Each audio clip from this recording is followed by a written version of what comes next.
American Indian contributions to the world. Peace, family. This session, we're going to touch on personal hygiene. We know how important it is in our culture to stay clean. Indians throughout the Americas bathed on a daily basis long before contact with Europeans. This practice included infants, children, and adults. Bathing was generally viewed as a good health practice, both to prevent illness and to help treat illnesses. Tribes believed that bathing was a form of purifying oneself spiritually. Indians of the Northern Plains, for example, bathed on a daily basis, even in winter. This bathing took place in streams, rivers, hot springs, and in steam rooms or sweat lodges. The latter were used throughout the Americas. In Aztec cities, most homes or cluster of homes had their own sweat baths.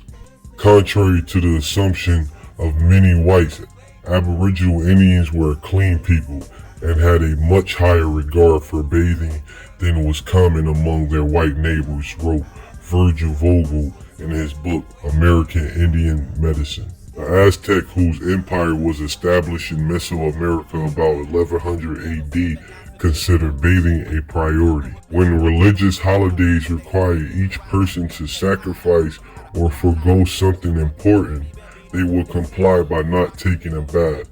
But for all that, a love of cleanliness seems to have been general throughout the population. No doubt the members of the ruling class gave up more of their time and attention to it than the ordinary citizens, wrote the author of a book, Daily Life of the Aztecs, who accompanied Hernan Cortez in the conquest of what is now Mexico, recorded that Montezuma washed his body twice a day, a practice that astonished conquistadors. The Aztec gave very specific instructions to their young regarding cleanliness. According to Sustel, one such astonishment instructed women to wash their faces and hands and to clean their mouths in the morning. Yeah, that's an astonishment for them, huh? If you want your husband to love you, dress well, wash yourself, and wash your clothes, an Aztec father told his daughter. This emphasis on cleanliness extended to food preparation. Fray Bernardo de Chagan described the criteria for a good preparer of food. The good cook is honest, discreet. She is one who likes good food, an epicure, a taster. She is clean, one who bathes herself, prudent, one who washes her hands, who washes herself, one who has good drink, good food. American Indians were bathing on a daily basis as well as brushing their teeth, deodorant, shampooing, washing their clothing, and conditioning their hair when Europeans arrived. Also contributed to the world chewable dentifrice, mouthwash, toothbrushes, toothpaste, powders, deodorants, hair conditioners, and so on. Europeans' hygiene habits at that time were much less involved and much less frequent. Although the Romans had established public baths throughout the European continent and England, the Christian church began to forbid public bathing early in the Middle Ages, under the edict which held that any kind of bathing or cleaning of oneself was disgusting and abominable. Europeans generally stopped the practice, because in cities at least clean water was rare. There was some bias in truth to the belief that bathing was unhealthy. Queen Isabella of Spain was proud of the fact that she had bathed only twice in her life. North American colonists carried beliefs about bathing with them to the New World, which is really the Old World.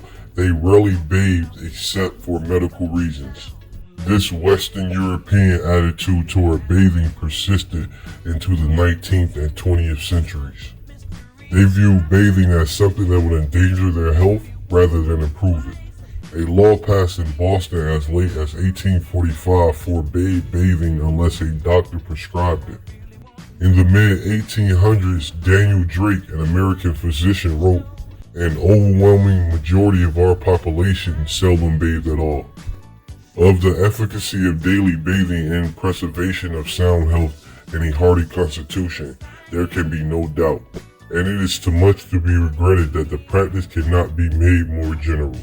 Vitology, a health book published in the early 1900s, offered its readers some advice on bathing.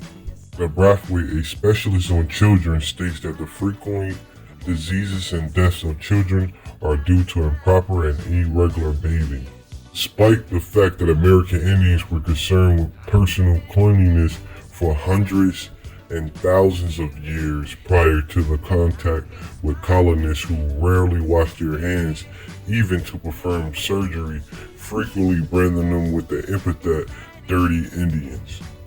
Although personal hygiene undoubtedly became a lower priority than survival for indigenous Americans after European invasion brought waves of disease and near starvation, the notion of filthy savages is not based on historical truth. Our people always been clean and took care of ourselves and took that seriously, like we do today. Stay fresh, stay clean. Peace, power, and love to all my people. Smoking Sessions with Chief Pressure.